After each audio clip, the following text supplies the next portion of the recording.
mucaaradkii yaryarka ahaa ee golaha mustaqbalka Soomaaliya maanta guri ayaa ku dumay hadii aad maqli jirto qof heble guriga ku dumana maanta guushi ugu weyneed waxa gaaray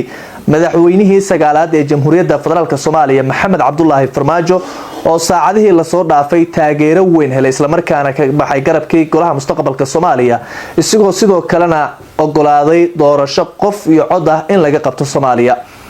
muuqaalkan waxaan idinku baahi doonaa xogtan naxdin badan iyo sidoo kale qalbi taabad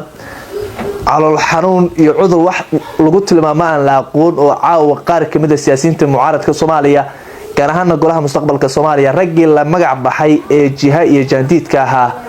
waxay ku sugan yihiin xaalad culus baxnaano ay u baahan yihiin hadii tali hore ay ahayd nabadgelyada sirdoonka qaranka Soomaaliya ee NISAB Fahad Yaasin Xaaji Daahir sanadii 2021 markii uu soo waayay kursiga xildhibaan laga taariikhiyay ama laga qoray doorasho dadban shuban badan ay leedahay caawa rag badan ayaa isbitaalada ku haya doona marka aan ku dhameystiro xogtan iyo sidoo kale guusha uu caawa gaaray madaxweyne Xasan Sheekh Maxamuud Farmaajo iyo Xasan Sheekh Maxamuud caawa maxay mucaaradka Soomaaliya kaga duwan yihiin muuqaalkan ayaan idinku baahi doonaa soo wada naga doorsan warbaahinta CSM aniguna waxaan ahay Cali Baash Cabdi haddaba iyadoo dhawaan baa uu bilowday shir u dhaxeeya mucaaradka Soomaaliya oo afar garab ah iyo sidoo kale koox uu garwadan u yahay Saalax Jaamac ra'iisul wasaare ku-xigeenka labaad ee dalka oo isaguna dhinaca muxaafadka ka socda ama markaasi wakiil u ah waxa dhawaan dhacdo kale kadib markii shir jaraa'id ay Muqdisho ku qabteen guddigii oo soo dirsaday Maxamed Cabdullaahi Farmaajo inay uga qayb galaan wada hadallada doorashooyinka aragti ahaan mucaaradku isku mid maaha oo afar garab ay durbaba kala yihiin qaarkood Sheekh Shariif Sheekh Axmed ayaa garwadeen u ah halka sidoo kale ra'iisul wasaare ku-xigeenkii ama ra'iisul wasaarihii labaad ee markaasi dalka Umar Cabdirashiid iyo sidoo kale rag kalena ay garab kala yihiin sidoo kale siyaasiga weyn ee Nicmaan Sheekh Umar Tuure iyo rag kale ayaa iyaguna garab ah sidoo kalena dawladda ayaa iyaduna garab kala siya Farmaajona waa garabkii shanaad ee dooda ka qayb galaya taariikhdana 2026 Soomaali oo afar garab oo mucaarada iyo hal garab oo muxaafada ay golaha mustaqbalka Soomaaliya kooxdii la magac baxday ku qasbeen in la hoosgeeyo beesha caalamka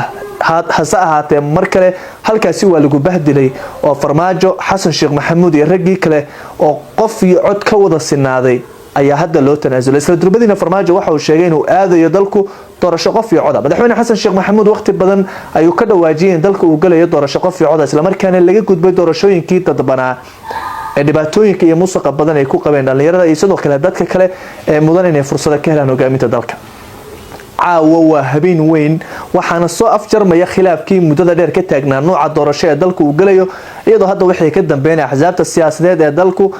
ay farxad weyn u soo hoyo doonto halka sidoo kale laga yaabo intan ay saameyn ku yeelato guddiga doorashooyinka qaranka ee madaxweyne Xasan Sheekh Maxamuud dhankiisa inay ka mideen loo tiirinayo taasoo marka la isla qaato in dalku wada doorasho qof iyo cod ah qudhooda laga yaabo in gilgilatooyin xoogan ay dhankooda soo gaaraan isbedel xoogan ay wajahaan wixii dhaca waqtiga iyo waayaha ya wacaal iyo warshaga ugu filan muuqaalkan fogo gaarsi saaxiibo badan waan ku maasantahay la socoshada la jaanqaadka wararkayaga